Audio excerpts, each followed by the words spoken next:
Empieza. Buenas tardes a todos.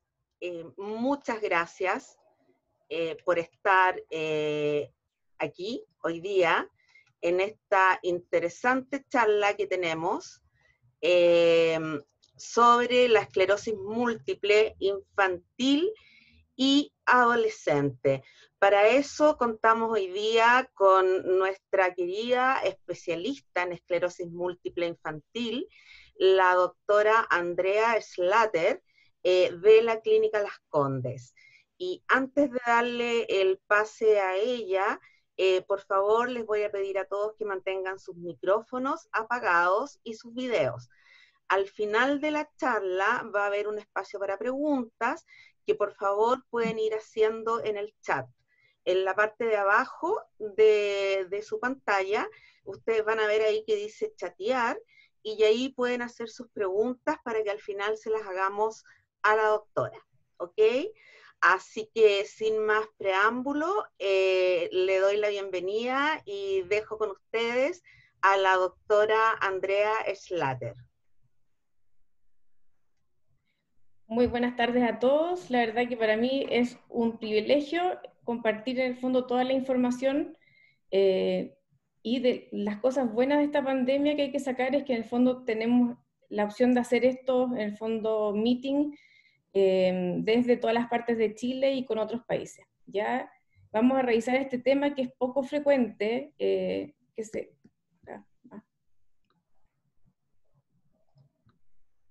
¿Se ve ahí? Sí.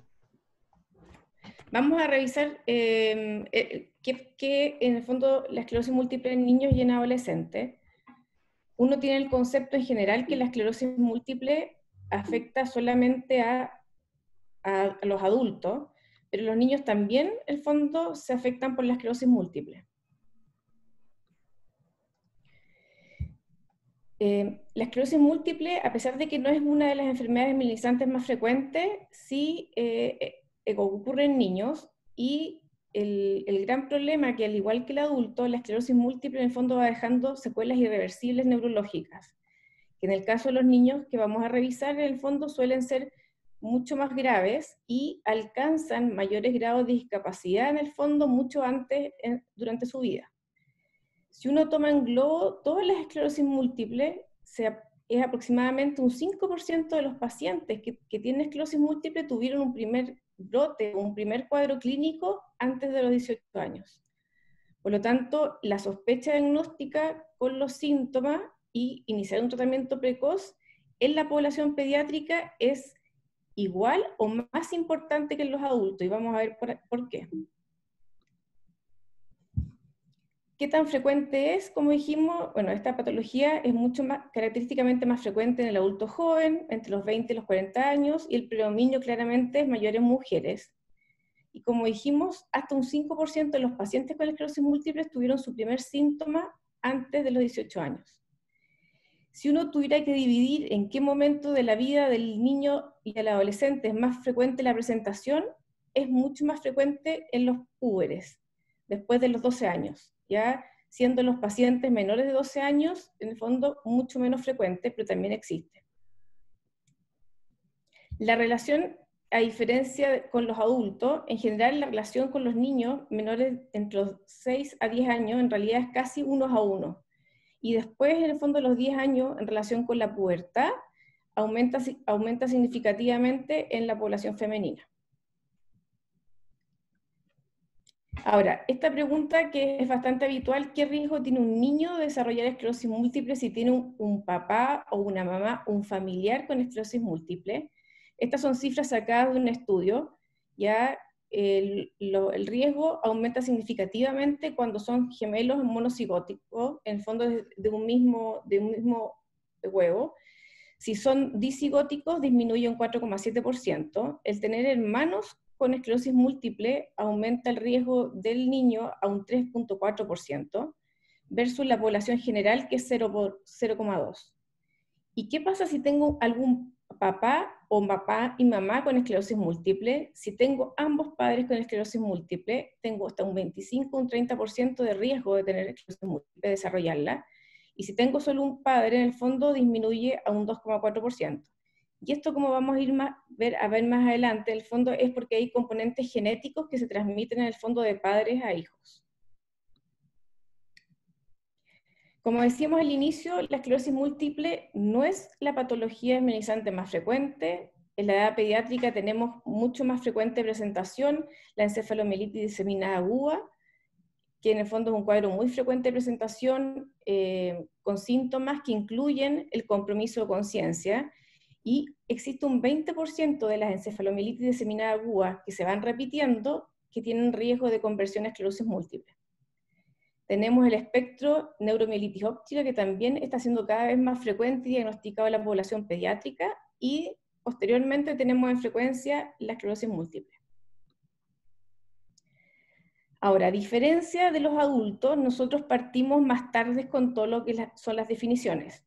Recién el año 2007, o sea, hace 13 años, en el fondo se realizó en el Neurology del 2007 la primera publicación que trata de unificar en el fondo los criterios y definir a qué vamos a llamar en el fondo enfermedades desminimizantes y especialmente esclerosis múltiple.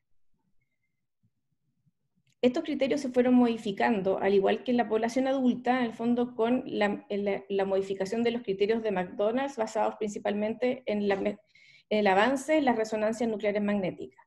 Y estos consensos hay un consenso publicado del Grupo de Estudio Internacional de Esclerosis Múltiple Infantil del 2012, que fue modificado por los criterios de McDonald's del 2010 y fue publicado en el 2016. Básicamente lo que permite esta modificación con los criterios, permite definir más claramente cuál es el cuadro clínico que va a hacer sospechar una esclerosis múltiple en niños, y antiguamente uno esperaba que el niño tuviera 2, 3 o 4 episodios, ¿ya? Y se vio que en el fondo también se puede hacer el diagnóstico, al igual que el adulto, con un solo episodio característico en el fondo de alguna focalidad neurológica sin compromiso de conciencia, pero si tiene una resonancia que tiene lesiones que nos muestran lesiones nuevas y antiguas, en el fondo cumple los criterios, y aquí se cumplirían los mismos criterios que en el adulto. Esto permitió que en el fondo se reduzcan los requisitos para hacer el diagnóstico en niños, y eso nos permite hacer un diagnóstico más precoz y partir con tratamiento. ¿Cuáles son los exámenes que se realizan en el fondo para hacer el diagnóstico de esclerosis múltiple en niños? La verdad es que los exámenes son los mismos que en adultos. Para nosotros es fundamental el tener una buena neuroimagen, y ahí en ese caso en el fondo es la resonancia nuclear magnética, que nos permite en el fondo definir el tipo de lesiones y poder hacer diagnóstico diferencial con otras patologías. Como yo les contaba, la esclerosis múltiple no es una patología frecuente en niños. Por lo tanto, uno tiene muchos diagnósticos diferenciales más frecuentes que tiene que descartar antes de, en el fondo, poner el rótulo de esclerosis múltiple. Y estos criterios, en el fondo, que los exámenes nos vamos guiando al igual que los adultos. La neuroimagen, el estudio del licocefalorraquídeo, en el fondo son dos pilares fundamentales asociados a la clínica para poder hacer el diagnóstico. Tienen la misma... ¿Es clínicamente similar, o la progresión es clínicamente similar entre los niños y los adultos? Vamos a ver que en el fondo los factores de riesgo genético y ambientales son similares. El mecanismo de producción y daño de esclerosis múltiple es idéntico en niños y en adultos, pero lamentablemente la enfermedad suele ser mucho más inflamatoria y mucho más agresiva en niños, ¿ya? Y eso nos lleva a, obviamente, un mayor deterioro acumulativo precozmente. ¿A qué me refiero? Que si un niño parte a los 6 años o a los 8 años con una esclerosis múltiple, va a alcanzar un grado de discapacidad importante a los 28 años. En cambio, un adulto, si parte a los 20 o a los 30 años, va a alcanzar esa discapacidad importante a los 50 o 60 años. Entonces, lamentablemente, nuestros niños, en el fondo, van a tener una enfermedad muchas veces que es más inflamatoria y es más agresiva. También se ha visto que los niños tienen muchas más recaídas clínicas versus que los adultos, incluso tienen el doble de veces de recaídas clínicas que los adultos, pero tienden a tener una recuperación más rápida después de cada episodio. ¿Cuáles son las formas clínicas de los niños? La verdad es que es bastante similar a lo de adultos. De todos los reportes en los últimos 10 años, casi el 99% de los niños tiene esta forma que es recurrente remitente. La primaria progresiva, no hay ningún reporte hasta el momento de pacientes pediátricos que tengan esta forma, ¿ya? Y la secundaria progresiva es poco frecuente, pero la alcanzan, como dijimos, en etapas mucho más precoces, siendo adultos jóvenes. Entonces, dijimos que esta enfermedad es más agresiva, más inflamatoria y con más recaídas anuales en los niños que en los adultos, ¿ya? Lo cual lleva a un deterioro neurológico en el fondo mayor. Y el intervalo, como dijimos, entre un primer y segundo episodio de recaída también es más corto, y la única ventaja es que tienen mayor, en el fondo, recuperación post-episodio.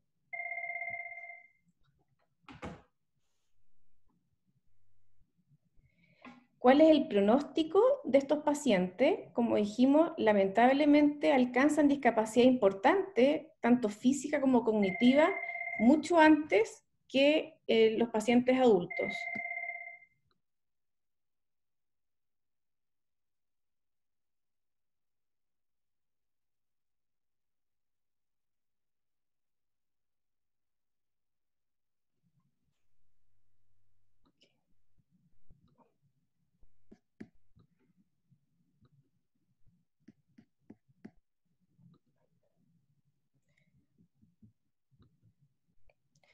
Entonces, la discapacidad que alcanzan los niños es mucho más, es antes, tanto motor como en el fondo intelectual, ¿ya? Y como dijimos, alcanzan la etapa, en el fondo, secundaria progresiva mucho antes.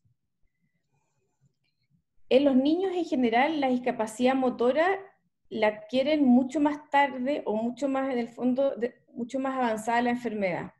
Pero lo que sí se ha visto en los niños, que es muy importante, es que tienen una alta discapacidad cognitiva y alteración de las funciones ejecutivas.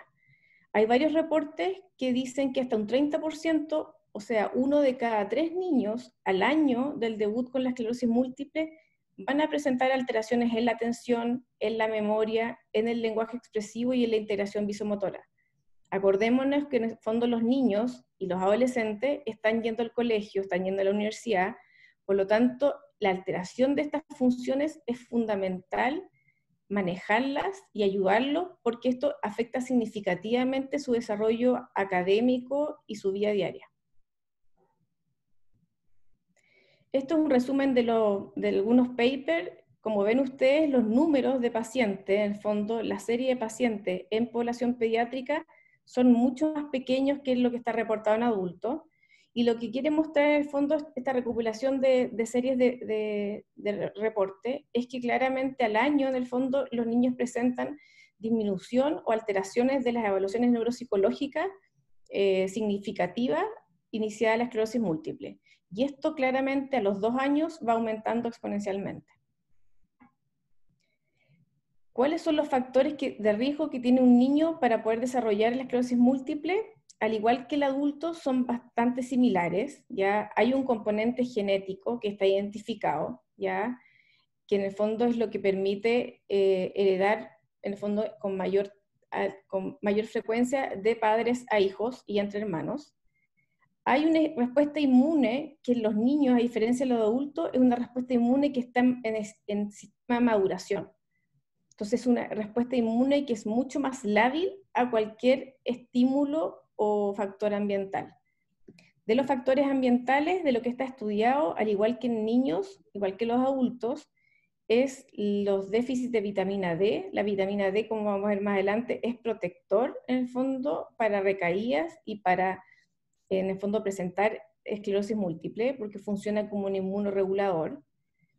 La exposición al humo del tabaco también está reportado como factor independiente. O sea, niños, se ha visto que retrospectivamente niños que estuvieron expuestos, en este caso los niños es exposición pasiva, en el fondo. El niño obviamente no fuma, pero en el fondo si tiene un adulto o un familiar que fuma dentro de la casa, en el fondo es igual, en el fondo fuma igual que en forma pasiva, y se ha visto que es un factor importante de riesgo en forma independiente para desarrollar esclerosis múltiple. y la alimentación, ¿ya? O sea, la alimentación procesada, con muchos químicos, hiper higiénica en el fondo, cuando uno va, actualmente los niños cuando uno va al supermercado comen la lechuga ultra higienizada. Toda esta higienización y la transformación química de los alimentos lo que hace es que el niño no genere una buena respuesta inmune inicialmente y por eso es tan sensible a desregularse con cualquier cosa y desarrollar enfermedades melinizantes. Además, en los niños hay varios reportes, al igual que en el adulto, que infecciones virales en la edad precoz, eso está reportado más en adultos, pero también se ha visto retrospectivamente en niños, que niños y adolescentes que tuvieron infecciones virales, sobre todo por Epstein-Barr, por herpes y por algunos enterovirus, tienden a tener más riesgo de regular el sistema inmune y desarrollar más adelante una esclerosis múltiple, ¿ya? No es como un factor independiente tan potente, pero sí se asocia con todos los otros factores. Como dijimos, la deficiencia de la vitamina D es fundamental para regular el sistema inmune y estudios poblacionales a nivel latinoamericano y estudios poblacionales que se han hecho en nuestros adolescentes chilenos muestran que en el fondo en general tienen un déficit significativo de vitamina D. Y sobre todo en los pacientes con esclerosis múltiple, más que por falta de exposición, es por falta de activación en el fondo de la forma útil de la vitamina D. Entonces, la vitamina D se deja como suplementación, como tratamiento coadyuvante a todos los pacientes pediátricos, al igual como está reportado en los pacientes de adultos, y se ha visto que en el fondo disminuye el riesgo de recaídas clínicas, en el fondo, y lo ocupamos como tratamiento. Entonces, los factores independientes más importantes, en el fondo, para desarrollar esclerosis múltiple en un niño, son los factores genéticos, como dijimos, la exposición en forma pasiva al humo del tabaco, niveles bajos de vitamina D y ciertas infecciones virales que pueden tener en la primera etapa de la vida, como dijimos, algunas infecciones por herpes. La verdad es que la cantidad de virus que están reportados es bastante, ¿ya? Así que en el fondo es bastante inespecífico, ¿ya? Como factores que coayudan ya en los pacientes como de riesgo está la obesidad, que vamos a ver más adelante, los solventes orgánicos, en el fondo la alteración de la microbiota intestinal, que dijimos que se produce por el fondo esta hiperhigienización de los alimentos y la acidez de los químicos de los alimentos, y también por la exposición en el fondo a la latitud y la ubicación en ciertas partes del hemisferio. Como dijimos al principio, la esclerosis múltiple es una patología rara en niños. ¿Existe? Sí, existe, pero es una patología rara. Por lo tanto, antes de poder hacer el diagnóstico, uno tiene que hacer el diagnóstico diferencial con toda esta lista de patologías, ya que son distintas a las del adulto, para estar seguro que el niño tiene una esclerosis múltiple. Aquí tenemos en el fondo imágenes ya de lesiones desmelinizantes o lesiones en el fondo que brillan en un FLAIR de muchos niños, y la verdad es que afortunadamente gracias a la resonancia nos permite también ayudar a diferenciar los criterios de diagnóstico. Hay muchas en el fondo imágenes o clínicas que son muy similares y por eso es tan importante poder hacer un buen diagnóstico diferencial y hacerlo relativamente precozmente para poder partir con tratamiento. Ahora, ¿qué pasa con los tratamientos en los niños y los adolescentes que tienen esclerosis múltiple? ¿Ya? La verdad es que nosotros, lamentablemente, vamos más atrás en las definiciones que dijimos que fue la primera definición como de los criterios diagnósticos de esclerosis múltiple infantil 2007, pero también vamos mucho más atrás en el tema de los medicamentos. ¿Y por qué es esto? Porque en el fondo acordémonos que los niños y los adolescentes tienen un sistema inmune que se está desarrollando y regulando, tienen un sistema hormonal que se está desarrollando y tienen un sistema reproductivo que se está desarrollando. Por lo tanto, tenemos que ser mucho más precavidos y estar seguros que los medicamentos que le vamos a dar a nuestra población infantil no van a ser seguros y eficaces y que no van a tener efectos importantes a largo plazo, ¿ya? Acá está como la línea de aparición de los medicamentos, los años 90 las interferones, el 2006 el natalizumab, y en los últimos años han aparecido un montón de medicamentos, en el fondo efectivos, como herramienta terapéutica para los adultos, ¿ya? Sin embargo, actualmente para población pediátrica, lo que tenemos aprobado, o que en el fondo es seguro, es en toda la familia de los interferones, el acetato glitiramer, y como vamos a ver más adelante, fingolimod en el fondo tiene una publicación reciente que sería aprobado por la FDA y la EMA para uso en tratamiento en esclerosis múltiple infantil. El resto de los medicamentos, como vamos a ver, en el fondo están todos en estudios de fase en población pediátrica, por lo tanto no los estamos ocupando. Al igual que los adultos, el tratamiento básicamente, ¿qué es lo que quiere lograr? Tratar de suprimir o frenar este fenómeno inflamatorio autoinmune, ya en ningún caso revertir, pero sí frenarlo, cosa que la tasa de recaída sea mucho más espaciada, las lesiones sean mucho menos agresivas, por lo tanto la discapacidad que tenga el niño en el fondo sea mucho más lenta en la progresión y menor en intensidad, ¿ya? Al igual que los adultos, tenemos además medicamentos para el tratamiento de los síntomas acompañantes o secuelas de la esclerosis múltiple, como la espasticidad. Los niños, aunque no lo crean, ustedes ven a los niños con mucha energía, pero los niños y los adolescentes, una de las quejas más frecuentes es la fatiga. Incluso en pacientes que están sin brotes clínicos, con una resonancia, sin nuevas lesiones y con una evaluación neuropsicológica en el fondo estable, la queja frecuente en la población pediátrica es la fatiga, ¿ya?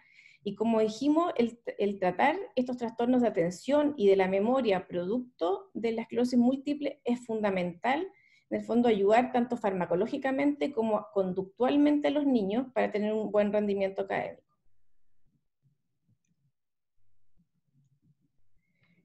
Como dijimos inicialmente, nosotros partimos más tarde con las definiciones, por lo tanto, si partimos el 2007 con las definiciones, el crear grupos, en el fondo, o series de pacientes con los criterios definidos, en el fondo, fue también más tarde.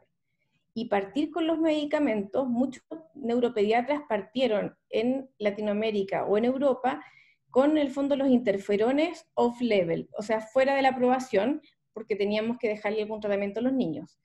Pero progresivamente fueron reclutándose serie de pacientes, en el fondo prospectiva, viendo la seguridad y la efectividad de estos medicamentos. Y se ha visto que en general la familia de los interferones, el acetato glitiramer, en el fondo tienden a tener la misma efectividad en reducir la tasa de recaídas clínicas, en el fondo en frenar la aparición de lesiones en la resonancia en niños que en adultos, ¿ya? Ahora, la escala de tratamiento o la forma de tratar es muy similar a lo que están haciendo los adultos, ¿ya? La única diferencia es que actualmente nosotros tenemos mucho menos, en el fondo, diversidad de fármacos, ¿ya? Pero tenemos los fármacos de primera línea, en el fondo, que usamos los interferones y la familia acetato glitiramer.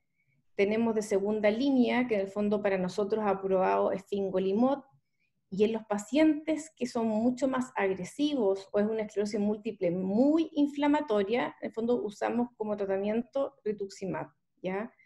Y más opciones terapéuticas en el fondo en estas esclerosis múltiples que sean en el fondo más resistentes, por ahora no tenemos. ¿Qué es lo que se ha visto en los estudios? Ya que estos fármacos, tanto los interferones inicialmente como el acetato glitiramer, en el fondo son seguros y son efectivos en la población pediátrica, ¿ya?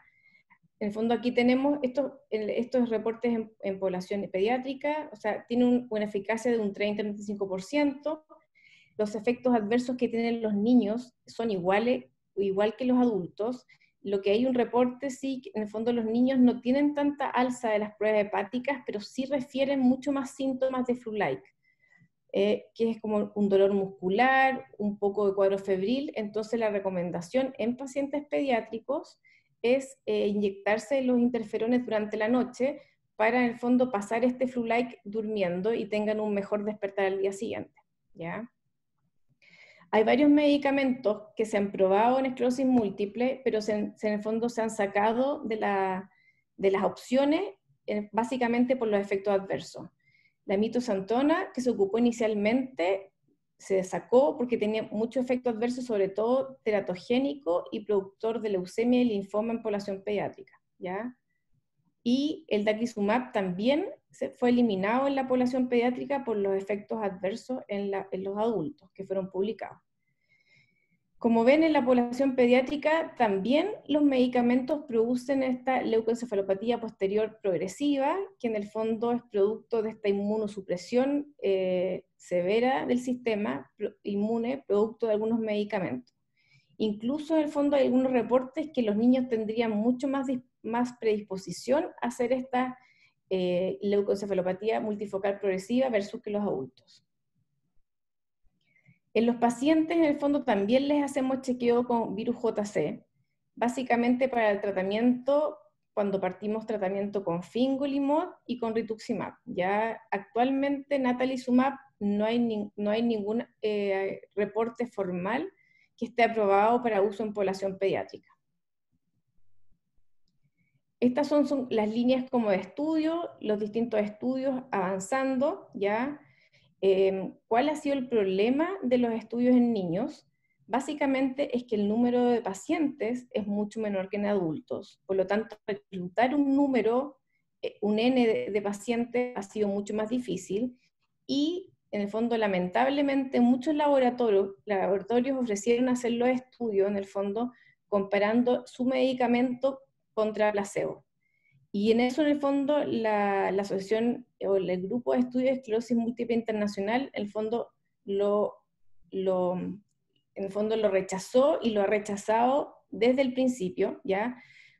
Básicamente porque el tener medicamentos que sabemos que funcionan, en el fondo, y dejar a los niños con placebo es perder tiempo y ganar progresión en el fondo en estos pacientes. Por lo tanto, los únicos estudios que se están haciendo son frente a un medicamento que logra tener un comparativo que tiene un buen efecto.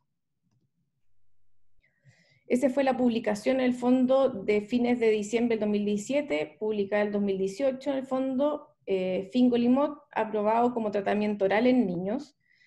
Como dijimos, tenemos los interferones y el acetato de inyectables, y oral el fingolimod.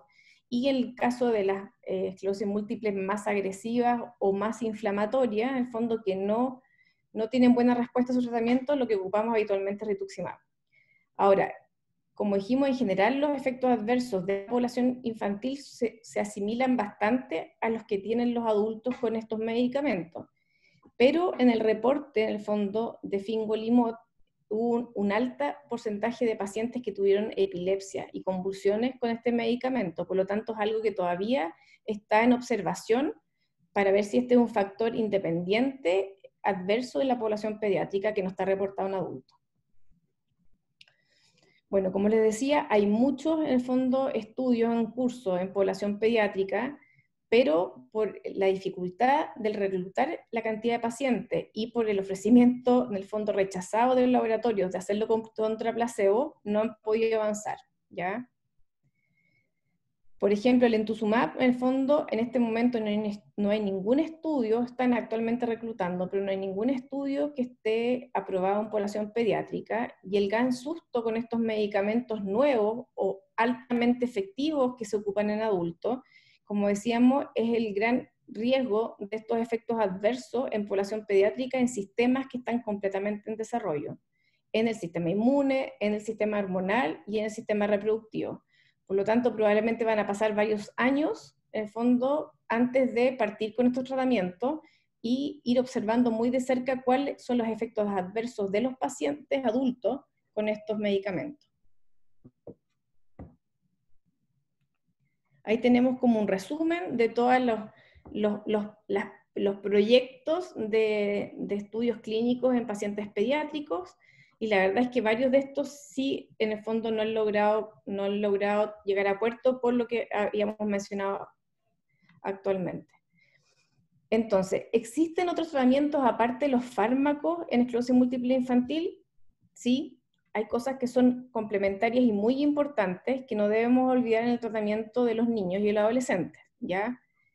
Por ejemplo, como dijimos inicialmente, la vitamina D es un factor neuroinmunomodulador, ya fundamental, por lo tanto, el chequear niveles de vitamina D y suplementar a los pacientes en forma permanente con vitamina D ha demostrado, tanto en niños como en adultos, reducir el riesgo de caídas y, en el fondo, disminuir también la tasa de recurrencia. La actividad física es fundamental. Como vimos anteriormente, la actividad física es fundamental para mantener todo el aparato muscular. A diferencia de los adultos, como dijimos al principio, los niños tienen mucho menos discapacidad motora inicialmente versus un adulto. Por lo tanto, el fomentar la actividad física y realizar la vida lo más normal posible es fundamental, sobre todo en niños y en adolescentes.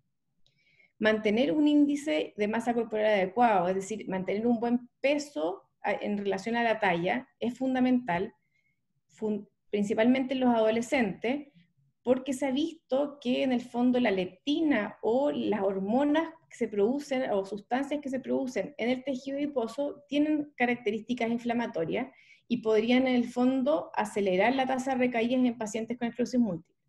Así que en el fondo esto va directamente relacionado con la actividad física. O sea, para mantener un buen índice de masa corporal necesitan los niños actividad física, ¿ya?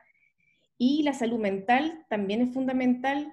Los niños son muy conscientes de que la esclerosis múltiple es una enfermedad, que es una enfermedad crónica, y para ellos los tratamientos que teníamos en el fondo inicialmente y que tenemos, lo que más tenemos en el fondo son inyectables. La verdad es que eso afecta los tratamientos, el tener una enfermedad crónica, el ir al doctor, el estar haciéndose exámenes en el fondo frecuentemente. Si para un adulto genera en el fondo ansiedad o dificultad hacerse una resonancia de cerebro, imagínense lo que es para un niño, ¿ya? Entonces, por lo tanto, identificar signos de depresión, ansiedad o problemas escolares es fundamental. Y lo que hablamos inicialmente en los síntomas coadyuvantes, los niños y los adolescentes presentan y hay que buscar dirigidamente el síntoma de la fatiga, ¿ya? Porque lo tienen en alto porcentaje y eso en el fondo les altera toda su calidad de vida. ¿Qué cosas tratamos de flexibilizar también con los niños? La idea es que, como dijimos, tienen que hacer el concepto de que el niño con esclerosis múltiple no se tiene que mover, o después de un brote, de una hemiparesia, en el fondo no tiene que hacer actividad física. Es todo lo contrario, los niños con esclerosis múltiple tienen que hacer actividad física. Generalmente después de un brote motor, en el fondo una hemiparesia, en el fondo una ataxia, lo que hacemos en el fondo es integrarlos rápidamente a rehabilitación, seguir en el fondo con actividad física, ¿ya? Múltiples herramientas en los niños, en el fondo, sobre todo los adolescentes que salen a competencias deportivas o que salen en el fondo a paseos en el fondo de curso en scout, ¿ya? Que permiten en el fondo que funcionen y se sientan mejor, ¿ya? Al igual que los adultos, con esclerosis múltiple, los niños también se sienten mucho más fatigados y mucho más debilitados con el calor. Entonces, en todos los países o en todas las épocas, en el fondo, en que hace mucho calor, lo que usamos para que puedan hacer deporte y deporte al aire libre son estas chaquetas, son como unas chaquetitas en el fondo con frío en el fondo, unos cool packing, pero en el fondo de chaqueta, y eso ayuda a que el niño se sienta mucho mejor, ¿ya? Y nos ayuda a manejar la fatiga. También es importante, y también lo hacemos, tener un poco de flexibilidad con los días y los horarios del tratamiento, ¿ya? Porque muchas veces en el fondo el niño se inyecta en el fondo lunes, miércoles y viernes, pero justo el sábado tiene una actividad física o un deporte de fútbol en la mañana permanente, y al despertarse después del interferón del viernes en la noche está mucho más adolorido y mucho más fatigado. Por lo tanto, la flexibilidad en los días y en las 12 horarios también existe, ¿ya? Y también lo flexibilizamos si estos niños van a un campamento, en el fondo les damos la facilidad para transportar el medicamento y también para flexibilizar un poco las dosis, ¿ya? Entonces, sí tenemos tratamientos en el fondo en esclerosis múltiple infantil, pero tenemos opciones mucho más acotadas, ya que en la población de adultos, ya básicamente porque en el fondo tenemos que estar seguros que el medicamento va a ser primeramente seguro, que va a tener una buena tolerancia y que va a ser efectivo en población pediátrica, ¿ya? Por lo tanto, todos los medicamentos que están apareciendo para adultos, va a pasar harto tiempo en que podamos aprobarlo, en el fondo, y estar seguros que son tolerables en los niños y que no provocan otros efectos adversos, ¿ya? Nosotros también hemos ido cambiando en el fondo la mentalidad de tratamiento, también tenemos en el fondo la terapia escalada o eventualmente la de inducción, en el fondo partir con tratamientos más agresivos en niños que parten con esclerosis múltiple, con más lesiones, con más recaída y con lesiones en la resonancia mucho más inflamatoria, ¿ya? Y la idea en el fondo es ir reclutando más pacientes para poder hacer un seguimiento de estos pacientes con los distintos tratamientos, ¿ya? Y ver en el fondo los efectos adversos y la seguridad a largo plazo. Bueno, eso es la presentación, les dejo mi correo, ¿ya? Y ahora completamente disponible a todas las preguntas.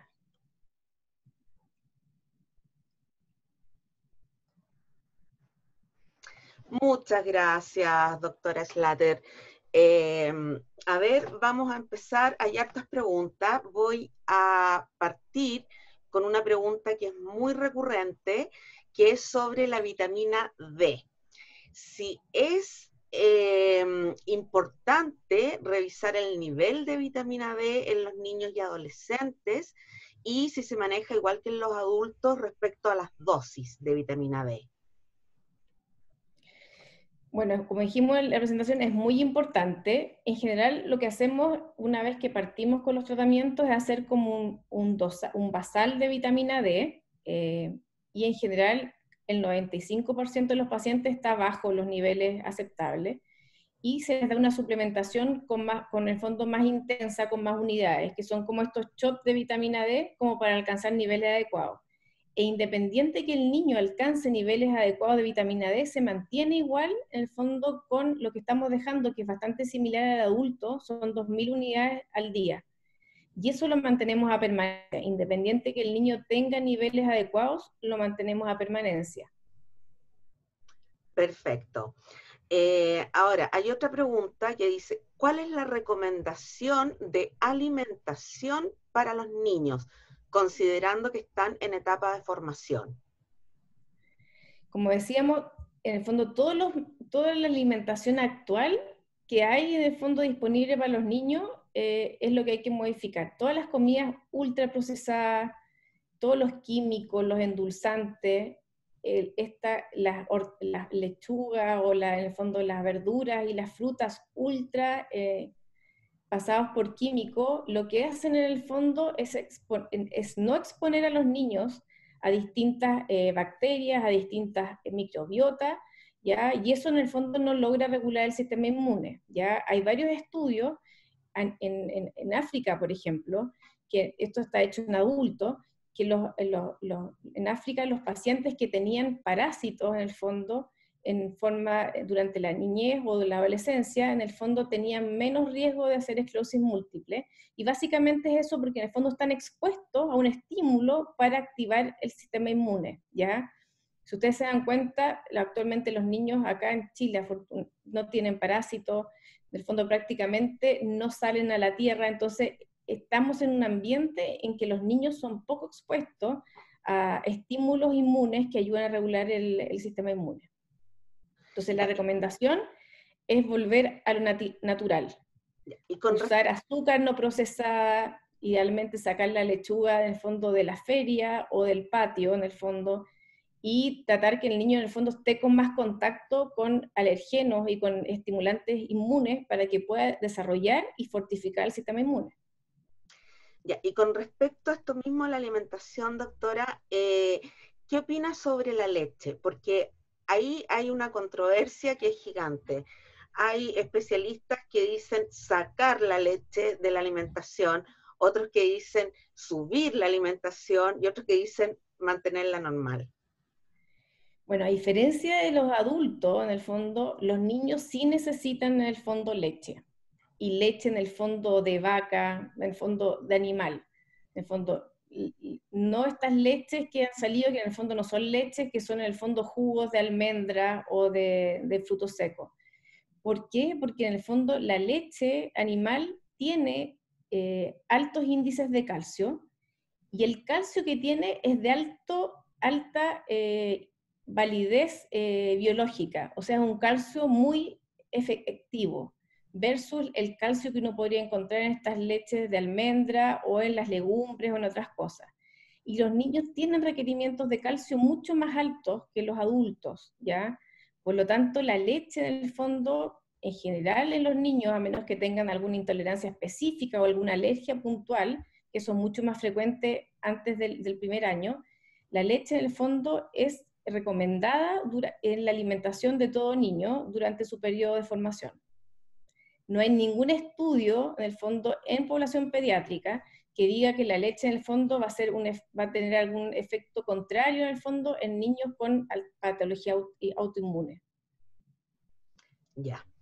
Tenemos una pregunta de Ana Chereque de Perú, que pregunta, dice, ¿se han hecho estudios de adherencia a los tratamientos teniendo en cuenta que son inyecciones y se usan frecuentemente y de manera indefinida? Sí, hay estudios de adherencia. La verdad es que si uno compara la adherencia de niños con adultos, los niños tienen mucho mejor adherencia que los adultos. Básicamente, ¿por qué? Porque en el fondo está la mamá detrás del niño, probablemente el niño de 8 años, pendiente de los días con la inyección, ¿ya? En general los niños tienen buena adherencia, y cuando uno va pesquisando precozmente los efectos adversos que podrían hacer que el niño en el fondo deje el tratamiento, la adherencia en niños es bastante buena. ¿Cuál es el problema que tenemos cuando pasamos a la adolescencia? ¿Ya? El adolescente en general, cuando se empieza a sentir bien, sobre todo con en el fondo algunos inyectables o en el fondo tratamientos orales, en el fondo puede ser que sea mucho más inconsistente con el tratamiento. Pero si uno compara en general la población infantil con los adultos, hay una mayor adherencia a los tratamientos. Ya. Eh, a ver, acá pregunta Teresa Barreto, dice, ¿cómo se tratan los brotes en los niños y adolescentes? Si con corticoides y en las mismas dosis que los adultos. Se tratan prácticamente igual que los adultos. Básicamente la dosis corticoide endovenoso, que es metilprednisolona, es que lo ocupamos acá, en el fondo en Chile. Ahora, la dosis hay que calcularla en el fondo por peso y por superficie corporal. Por lo tanto, no una dosis estándar como lo que ocupan los adultos. Generalmente, la dosis de metilprednisolona son 30 miligramos por kilo día, ¿ya? Y eso habitualmente se pasan 3 a 5 días o 3 a 5 bolos de tratamiento, y posteriormente no se deja tratamiento oral con prednisona, ¿ya? Solamente son los bolos de metilprednisolona, y en general los niños responden bastante bien a la metilprednisolona de los brotes. Ya. A ver, seguimos con las preguntas aquí de Álvaro. Pregunta, ¿es contraproducente hacer chequeos a nuestros hijos con resonancias magnéticas si uno de los padres tuvo sus hijos después de ser diagnosticado con esclerosis múltiple? O sea, en el fondo, por lo que entiendo, está Es preguntando buscarle la como, esclerosis múltiple, sí. claro, como Sí. prevención. Sí, básicamente sí, porque en el fondo, como vimos estadísticamente, la verdad es que si tienes uno de los dos papás, el riesgo es 2,5% versus la población general, que es 0,2%, ¿ya? Pero en general uno no hace búsqueda activa con imágenes. Lo que sí, en el fondo, hay muchos papás que traen a sus hijos, en el fondo, para control y examen con neurología infantil, pero solamente, en el fondo, en base a la anamnesis y al examen físico, neurológico, y los vamos controlando. Pero hacer una imagen, en el fondo, de chequeo, no se ocupa. Sobre todo por el costo de la imagen, por el riesgo de la radiación del niño y por el estrés que genera la resonancia del niño, ¿ya? Entonces no se hacen en el fondo chequeos imagenológicos, a menos que tengan alguna sintomatología clínica. Perfecto. Pregunta también Ana Chereque, ¿con qué enfermedades autoinmunes se puede confundir la esclerosis múltiple en niños y cuál es el diagnóstico diferencial? Con autoinmunes es menos frecuente. ¿Qué cosas autoinmunes? Dan lesiones cerebrales básicamente o lesiones medulares. Hay lupus en el fondo, básicamente la familia de los lupus ya pueden debutar en el fondo con lesiones cerebrales inflamatorias, pero las características de las lesiones en el fondo son muy distintas que de la esclerosis múltiple. Las lesiones en los niños cerebrales con esclerosis múltiple tienden a ser bastante definidas, en el fondo bien ovoideas, bastante simétricas, y en las localizaciones clásicas de esclerosis múltiple, en el fondo que son periventriculares, yuxtacorticales. Entonces, el tipo de lesiones y la ubicación de las lesiones en otras patologías autoinmunes que pueden tener compromiso cerebral permite hacer el diagnóstico diferencial. Ya, El gran doctora, problema que tenemos, el gran problema que tenemos más que con las enfermedades autoinmunes es con sus primas hermanas, o sea, poder diferenciar una esclerosis múltiple de una encefalomielitis diseminada aguda multifásica o diferenciarla de un espectro neuromielitis óptica. En los niños eso es más difícil que con otra autoinmune. justamente le iba a preguntar sobre eso, si los niños y adolescentes también tienen neuromielitis óptica y si cuesta más que los adultos o igual hacer la diferenciación. O sea, en los últimos años hemos tenido mucho más alza en los casos de neuromielitis óptica o este espectro de neuromielitis óptica versus esclerosis múltiple. Yo creo que es 10 veces más frecuente o 15 veces más frecuente en los últimos años los casos versus la esclerosis múltiple. Cuesta un poco hacer el diagnóstico diferencial inicialmente, porque, como dijimos, los criterios en general de resonancia se aplican en los niños más grandes, porque los niños menores de 10 años, las lesiones son bastante inespecíficas en esclerosis múltiple y tienden a confundirse con la neuromielitis óptica, ¿ya? Pero básicamente lo que nos ayuda es que tenemos mucho más recursos de poder testear en el fondo los anticuerpos actualmente en Chile, el anti-MOC y los acoporina, y los niños básicamente que hacen espectro neuromielitis óptica se ha visto que tienen una proporción de anti-MOC bastante alta, ya casi un 60% o un 70% del total de los casos, ¿ya? Por lo tanto, eso también nos ayuda para definir el diagnóstico, y el seguimiento con las imágenes también nos ayuda. Ya, en el fondo es más fácil que con los adultos hacer la diferencia. Sí, en el fondo a medida que uno, claro, con los criterios actualmente suele ser más fácil. A lo mejor en un primer evento que los dos se recuperan rápidamente con metilprednisolona, en el fondo aún no podría quedarle la duda, pero al hacer el control con imágenes, la diferencia es que la esclerosis múltiple en los niños va ganando nuevas lesiones y la neuromielitis óptica básicamente se limpia con los corticoides. Entonces el seguimiento y la clínica también nos ayudan a hacer el diagnóstico diferencial. Ya. A ver, hay hartas preguntas también sobre si se recomiendan complementos vitamínicos distintos a la vitamina D en los niños y adolescentes. En general, aparte de la vitamina D, no hay mayor recomendaciones de suplementación. O sea, si un niño, en el fondo, con las recomendaciones nutricionales de la Academia de Pediatría, si tiene una alimentación balanceada, en que come carne, ciertas porciones de carne, cierta cantidad de leche, cierta cantidad de verduras y de fruta, en el fondo debería estar con los niveles de vitamina y de suplementación necesaria, y no necesitaría nada extra, aparte de la suplementación con la vitamina D. O sea, en general no les dejamos ninguna suplementación. Y eso va también con el control periódico de su pediatra, ¿no? Que Sí. revisa los niveles de Lo vitamina. hacemos en el fondo, claro, paralelamente la ventaja de la población pediátrica en el fondo es que en el fondo los controles con su médico son mucho más regulares. Probablemente el adulto es mucho más irregular en los controles con el médico, pero los niños necesitan control anual, ¿ya? Y en los primeros años, o el primer año, es control a cierta cantidad de meses y control anual. Entonces el pediatra nos ayuda mucho con el tema de las líneas de alimentación y el control también del índice de masa corporal, que como dijimos, el aumento de grasa sí provoca mayor inflamación y mayor actividad de esclerosis múltiple. Perfecto. Doctora, ¿hay alguna relación con las alergias alimentarias? Porque cada día tenemos más alergias alimentarias en niños y alergias graves, ¿ya? ¿Eso tiene alguna relación con que pueda desarrollar esclerosis múltiple y qué problemas trae para los tratamientos de los niños diagnosticados. Bueno, como tú dices, la verdad es que, claro, hay actualmente la población de niños con alergia alimentaria o la alergia a la proteína de la leche, en el fondo en los últimos 10 años ha aumentado, pero exponencialmente. No hay ninguna publicación hasta la fecha que reporte alguna asociación en el fondo con la alergia alimentaria, con en el fondo el poder desarrollar más adelante alguna enfermedad esmerilizante, ya sea esclerosis múltiple, neuromielitis óptica o encefalomielitis diseminada aguda.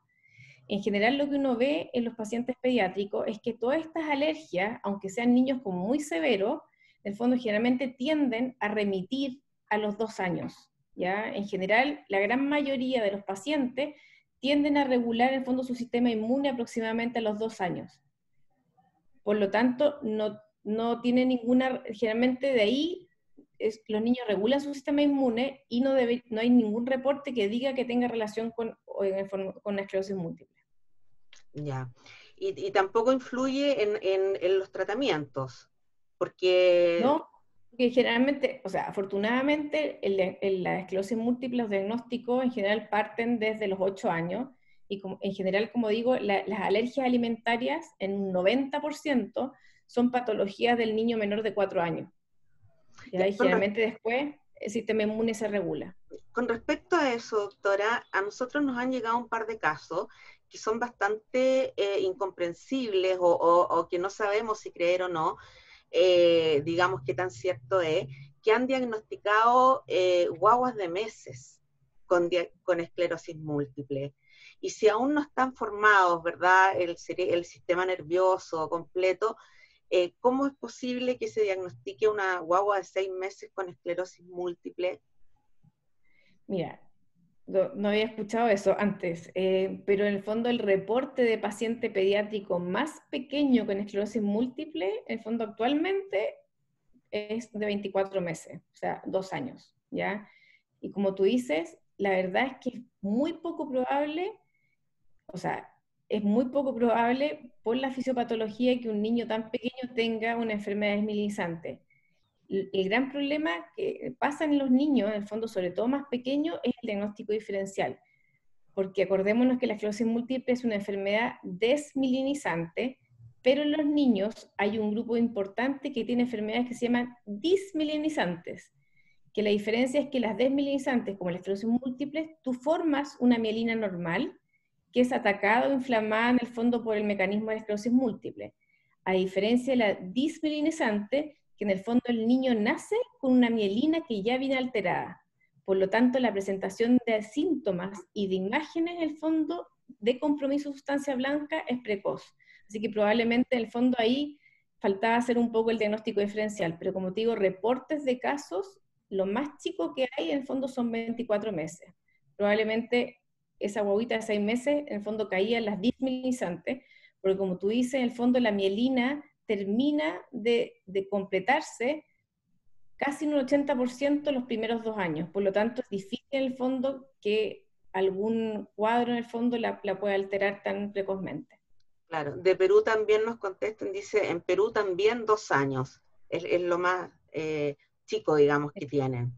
Ahora, ahí, en el fondo, a pesar de que se han modificado los criterios para hacer más rápido el diagnóstico, porque antiguamente, en el fondo, lo que se pedía como criterios era la clínica, pero se pedía que tuvieran tantas lesiones como adultos, ¿ya? Y había muchos niños, los niños en general, sobre todo los menores de 10 años, hacen pocas lesiones, pero más inflamatorias. Entonces no cumplían los criterios de cantidad de lesiones y quedaban fuera del diagnóstico y se hacía el diagnóstico más tardío, ¿ya?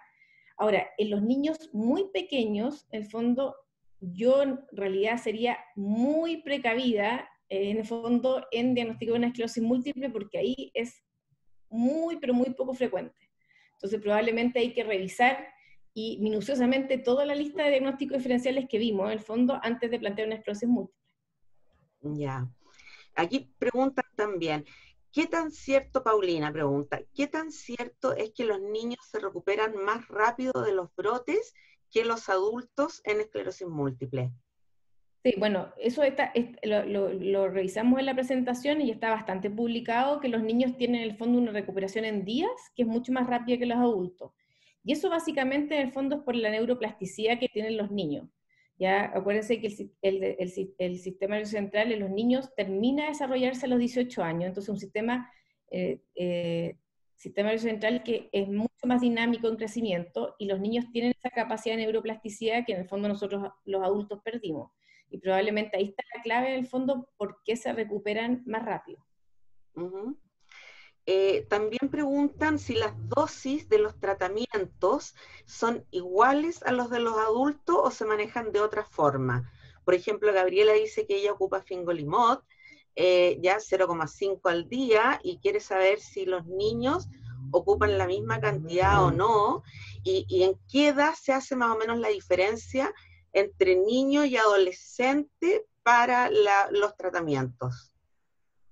O sea, el corte actualmente es entre los 11 y los 12 años, en el fondo con el inicio de la pubertad, ya que en los últimos años se ha ido adelantando eh, cada vez en el fondo más precoz, pero generalmente en los 11, 12 años. Y básicamente toda la tormenta hormonal asociada a la pubertad se ha visto que protege a los niños, en el fondo a los hombres, pero en el fondo predispone a las mujeres. ¿Ya? Las dosis que se ocupan en tratamiento sí son distintas, ¿ya? Y eso lo hacemos en el fondo por kilos, al igual que la metilprednisolona. En general, niños pequeños, en el fondo, como dijimos, en general la esclerosis múltiple es raro antes de los 8 años. Entonces, niños en el fondo entre los 8 y los 14 años, en el fondo que tienen un peso entre 30 y 35 kilos, lo que ocupamos habitualmente es interferón, pero de 22, ya 3 veces por semana, ¿ya? Y después cuando pasan en el fondo los 35 kilos, ahí tenemos a nivelar la dosis en el fondo de adulto, ¿ya? Ese es como el funcionamiento que tenemos. Fingolimod, la verdad es que no me ha tocado tratar niños tan pequeños con Fingolimod, pero los casos más pequeños que son de 10 y 12 años que están reportados, muchas veces parten con una formulación que es 0,25 al día o 0,5 día por medio, ¿ya? Que en general lo toleran bastante bien. Lo que se ha visto en el fondo como efecto adverso que tiene el Fingolimod, que está en leucopenia o linfopenia severa, la verdad es que los niños tienden a hacer menos linfopenia y leucopenia y se recuperan mucho más fácil cuando la hacen, versus en el fondo los adultos. Y por ejemplo, el natalizumab se pone más distanciado. eh, No, el natalizumab en el fondo se ocupa fuera de las recomendaciones off-label. Probablemente antes de tener fingolimod aprobado, en el fondo sí lo ocupamos, porque como decíamos, hay niños que tienen, o niños de 10 o de 12, 13 años que tienen esclerosis múltiples que son muy agresivas. Y la verdad es que en el fondo los tratamientos de primera línea no tienen no tienen efectividad. Entonces, hay en el fondo algunas publicaciones y hemos ocupado en algunos niños, pero en el fondo adolescentes, natalizumab, y claro, la dosis en el fondo en general que hemos ocupado de 12, 13 años, en el fondo que ya pesan por lo menos 40, 45 kilos, es bastante similar al adulto, ocupamos la misma dosis. Y el intervalo de administración de frecuencia es el mismo que el adulto, ¿ya? Y empezamos, en el fondo, también les pedimos JC, tenemos las mismas precauciones que los adultos en el fondo con el index, y después de los 2 años somos mucho más precavidos y vamos espaciando en el fondo las infusiones.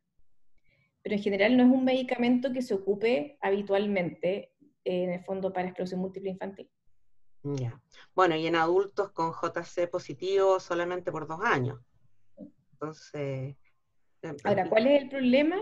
Cuando uno revisa en el fondo, los niños tienden a tener más portación de JC, básicamente porque es muy frecuente que uno tenga inmunidad en ciertos virus y que la vaya perdiendo, ¿ya? Y se haga negativo a través de la vida. Entonces, hay muchos niños, cuando uno les hace el index, que nos salen muy altos, ¿ya? Obviamente que no partimos con ningún tratamiento que tenga riesgo, pero también no sabemos qué valor darle a eso, porque es bastante frecuente la aportación de JC en la población pediátrica. Entonces no sabemos si es en el fondo como de la infancia o en el fondo son ciertos niños que tienen el virus con índice más alto. uh -huh. Ya, a ver, hay un montón de preguntas, así que vamos a ir viendo. Por ejemplo, acá hay una muy interesante, dice, eh, ¿se conoce cuántos pacientes pediátricos en Chile tienen esclerosis múltiple? No. Como no se conocen lamentablemente todavía cuántos adultos hay, que aparentemente la idea es eso, no se conocen en el fondo cuántos pacientes con esclerosis múltiple infantil hay. Básicamente no es porque en el fondo no haya reporte de los pacientes, porque probablemente un alto porcentaje de los pacientes infantiles no están diagnosticados o tienen otro diagnóstico. Entonces la verdad es que es muy difícil poder hacer como un número estimado en la población chilena. Sí, y que además faltan catastros, que en Chile no se hacen catastros, y se extrapolan de España, entonces, que no va mucho con nuestra realidad. A ver, acá, ah, dice, ¿por qué el diagnóstico diferencial, Sofía pregunta, con las otras patologías desmielinizantes se les complica tanto al momento de dar un diagnóstico definitivo en niños? Eso pasó con mi hija. Bueno, eso ya se explicó un poco, pero ¿Desmilinizante o dismilinizante? desmielinizantes. Básicamente porque las primas hermanas de la esclerosis múltiple, la encefalomielitis diseminada aguda o la neuromielitis óptica, en el fondo en los niños más pequeños las imágenes de la esclerosis múltiple son más grandes, son más difusas, más algodonosas y más inflamatorias, y tienden a parecerse a las primas hermanas. Entonces el diagnóstico diferencial no es tan fácil en población pediátrica, y ahí uno recurre a la evolución clínica, a la respuesta a los medicamentos, a diferenciar bien, en el fondo, la característica de las lesiones en la resonancia, ya, y en el fondo todos los exámenes complementarios, como son en el fondo el análisis del líquido cefalorraquídeo y la población la posibilidad ahora de poder testear los anticuerpos específicos para neuromielitis óptica, también nos ha ayudado en el fondo a facilitar los diagnósticos diferenciales. Ya, mira, acá hay otra pregunta que dice, que también va, dice, ¿el magnesio en qué nos ayuda? Puede ayudar a reducir los dolores y se junta con varias preguntas que dicen, ¿cómo se maneja el dolor en los niños, ya, en la esclerosis múltiple, y cómo se enfrenta esto con los padres y en la escuela?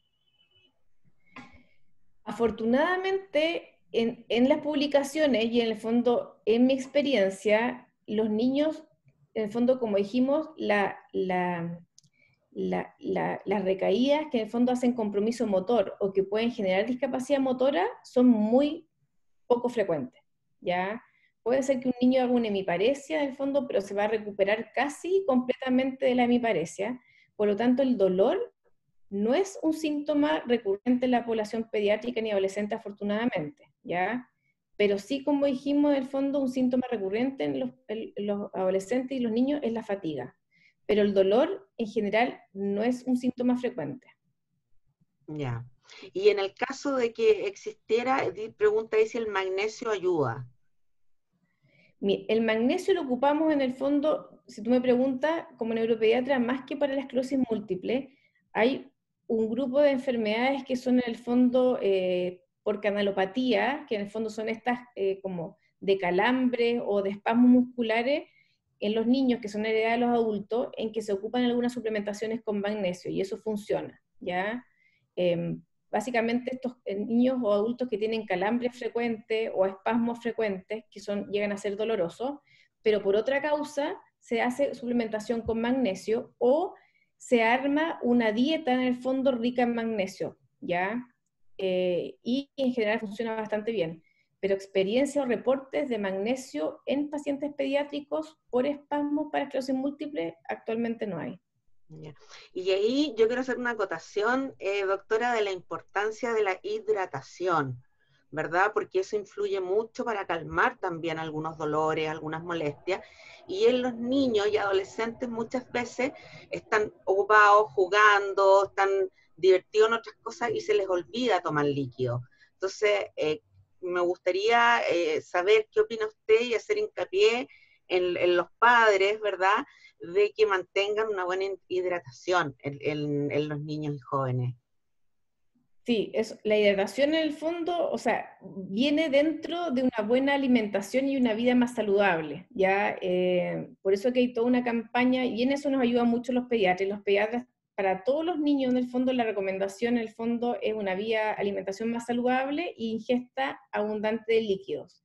Pero líquidos, agua, no bebidas gaseosas ni Claro. cosas procesadas, básicamente es agua, ¿ya? Y en general, los niños tienen buena tolerancia al agua, ¿ya? Yo creo que los adultos son más mañosos en tomar agua que los niños, ¿ya? Así que hay que ayudar a los niños y suplementar líquido en las distintas comidas. Puede ser en invierno que le den una sopa, en el fondo que ya tiene contenido líquido, algunos postres, no necesariamente darle agua en el fondo en un vaso, sino que hay varias preparaciones en que uno puede complementar la cantidad de líquido al día. Y sobre todo en verano, en que los niños se mueven más y transpiran más, necesitan en el fondo hidratarse, y sobre todo en espacios abiertos y lugares con mucho calor.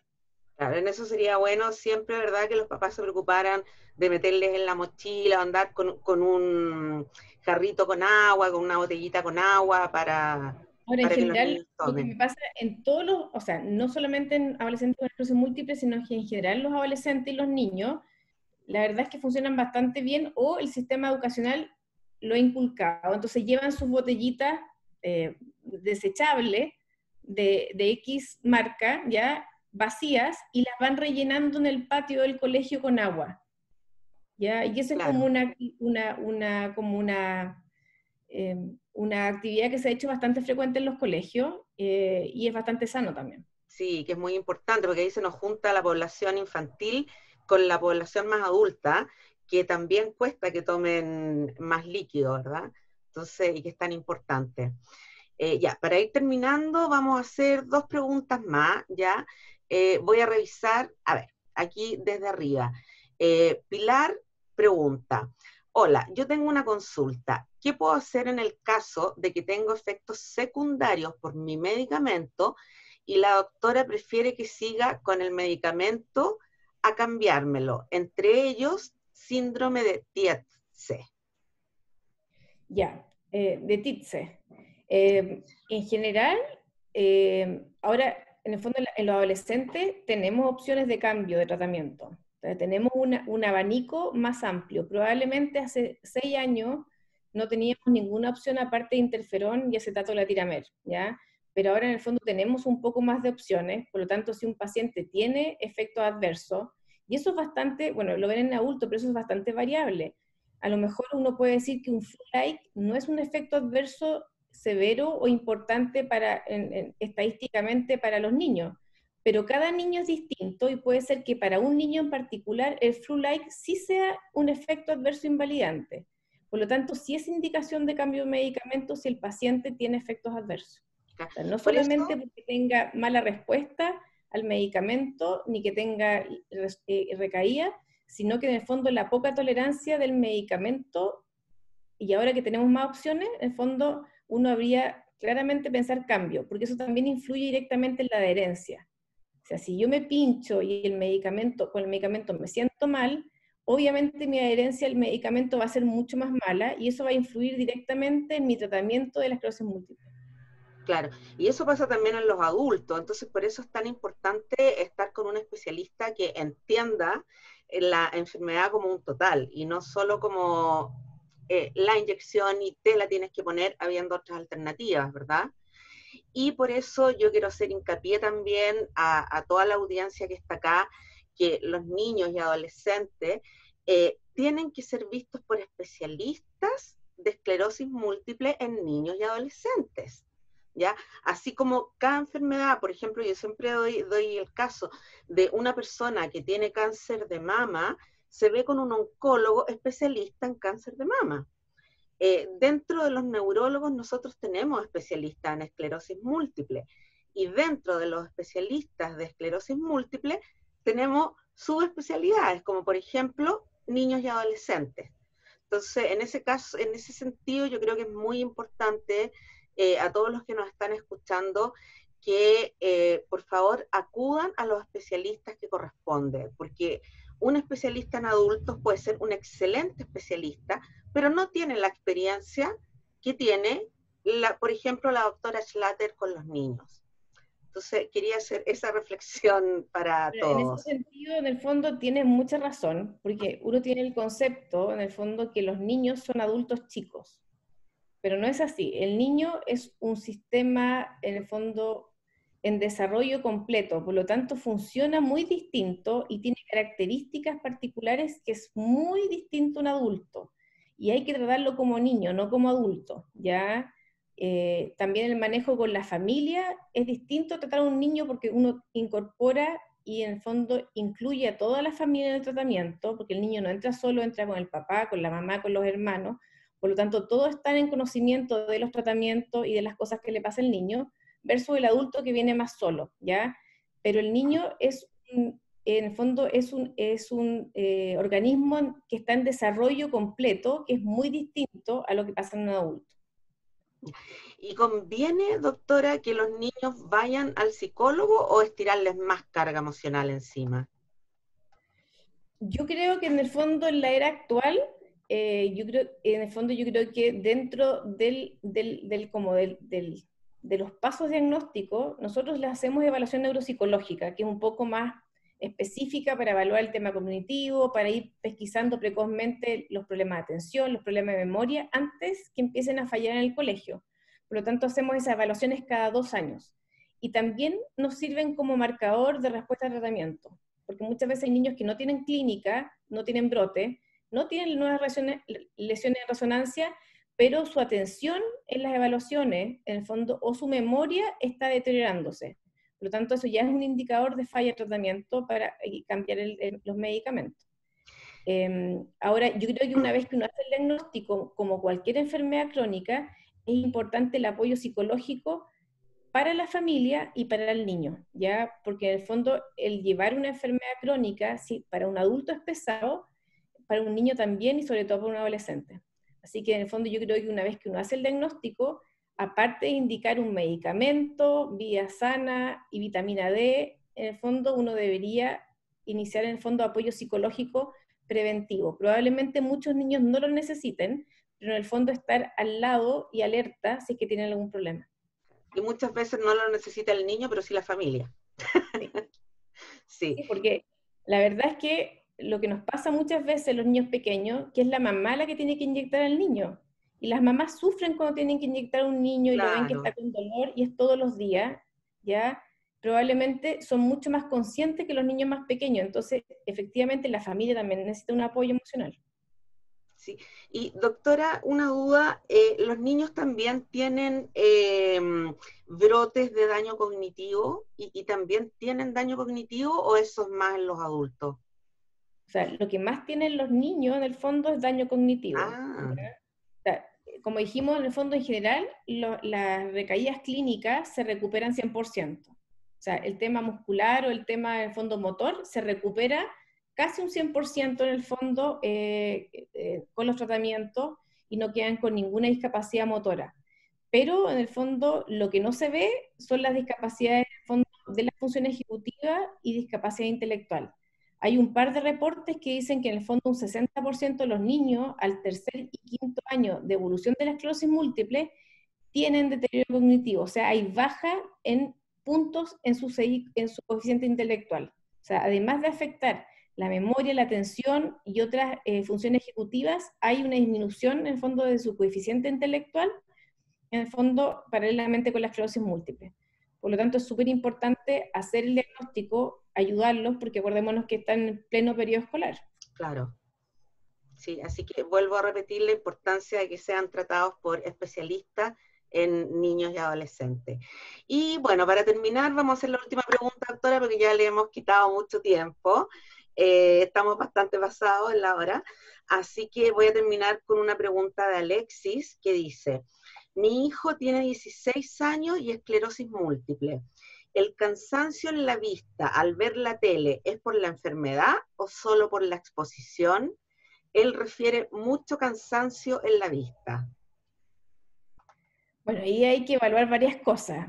En general, como dijimos, los adolescentes se quejan mucho de la fatiga en general, ¿ya? Que se sienten más cansados, que se cansan más fácil, y también que se cansan más fácil en el tema de los estudios, ¿ya? Y paralelamente, sobre todo ahora en era pandemia, los adolescentes están todo el día frente a pantalla.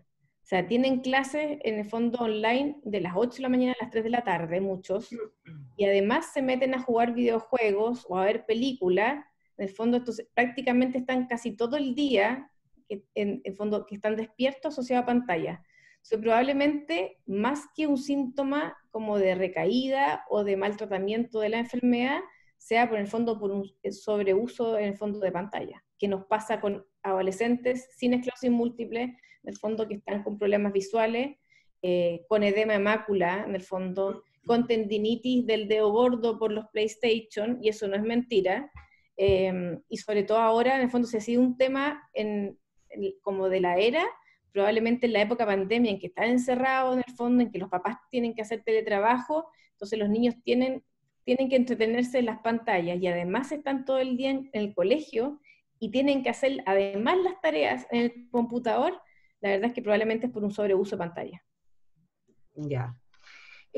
Bueno, espero que hayan quedado claras sus dudas, chicos. Si tienen alguna pregunta que no se leyó o quieran con más dudas, pueden mandarme las preguntas y yo se las hago llegar a la doctora, ¿ya? Así que pueden prender sus videos y quiero darle las gracias enormes a la doctora Andrea Schlatter. Hay muchos saludos, muchas felicitaciones, agradecimiento, muchas gracias, excelente exposición, excelente doctora, gracias a la doctora por su ponencia y sus respuestas, a la corporación por la organización de la charla. La verdad es que todo muy claro, excelente, muchas gracias. Estamos llenos de felicitaciones, doctora. Ya, así que en nombre de todos los pacientes, le vuelvo a dar las gracias por estar con nosotros y su disposición. La verdad es que No, fue una muchas charla gracias a muy ustedes. interesante, muy clara. Muchas gracias a ustedes por permitir difundir este tema que es tan poco conocido, en el fondo, y explicarle a los papás, o en el fondo a los parientes de pacientes con esclerosis múltiple infantil que existe, en el fondo que esto existe y que tratamientos efectivos y seguros tenemos, ¿ya? Y que en el fondo los tratamientos tienen que hacerse acompañados de todos los seguimientos al igual que en el adulto. Exacto, eso, bueno, eso es súper importante y ya además hay una cosa, que a los niños, precisamente por ser niños, y muchos que no tienen tolerancia a las inyecciones, se tiene más permisividad para entrarlos a la ley Ricarte-Soto, ¿verdad? Entonces, por eso que tienen que acercarse a los especialistas que ellos manejan todo esto. ¿Mm? Y No como como digo, los adultos que tenemos que tragarnos meses de otros medicamentos para poder pasar a segunda línea. bueno, en niños igual nos pasa eso, ¿ya? Lo que pasa es que como tenemos la canasta más acotada, solemos movernos más rápido, ¿ya? Pero en general, opciones de tratamientos tenemos que son efectivas y que son seguras actualmente. No son muchas, pero funcionan. Por lo tanto, si un niño está con efectos adversos por un tratamiento, por supuesto que hay que cambiarlo. Pero muchas veces la esclerosis múltiple es mucho menos significativa para el niño que los efectos adversos que tiene por el medicamento. Claro. Y bueno, y Y ahora ahora tenemos opciones. estamos dando una pelea firme para que entren al GES las pastillas de primera línea, ¿verdad? Porque lamentablemente en el GES en primera línea tenemos solo inyectables, que son Sí, los bueno, la pelea que hemos hecho nosotros, en el fondo mandamos habitualmente informes a la comisión del ministerio, porque la verdad es que hay pacientes que uno sabe que no van a andar con interferón. Entonces, sobre todo lo que vimos, que en el fondo la enfermedad es más inflamatoria, es más agresiva y progresa más rápido en niños, la verdad es que uno no puede perder 6 meses en el fondo de Claro. protocolo de estar con interferón hasta pasar un tratamiento efectivo. Entonces, lo que tendemos a hacer en el fondo es mandar una carta solicitando en el fondo pasar una segunda línea justificando el porqué. Y generalmente se les acepta. Sí. Sí, cosa que no pasa tanto en los adultos, así que por lo menos tenemos eso y estamos peleando. Así que bueno, llegamos al final de esta reunión. Chiquillos, prendan sus videos para que saquemos una fotito, ¿ya? Y como les dije, si quedaron algunas preguntas sin responder, me las pueden mandar o la hacen en la página de la corporación y se la podemos hacer llegar a la doctora, ¿ya? Y bueno, también tenemos los datos de la doctora, ella los publicó, por si quieren, si tienen dudas con el tratamiento de sus hijos, y nosotros les damos el contacto de la doctora. ¿Ok? También Así si hay que, pacientes en el fondo que tienen dudas de otras partes o de provincia, no hay ningún problema. En el fondo, como la presentación va a quedar grabada, en el fondo en la última diapositiva va mi correo, así que cualquier duda se pueden hacer consultas online, ya que estamos en esta era como audiovisual, se pueden hacer consultas en el fondo online o pedir ciertas sugerencias. Ya hay que aprovechar esta buena disponibilidad de las redes sociales, así que también se puede hacer y no es necesariamente presencial. exacto. Muchas gracias, doctora. Bueno, están con sus micrófonos apagados, así que no se escuchan, chicos, si quieren prenderlos, pero muchas gracias a todos los que estuvieron.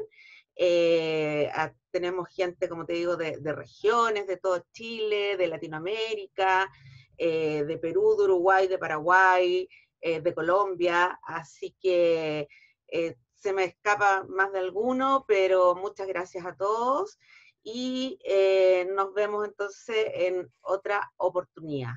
Y muchas gracias nuevamente, doctora Schlatter.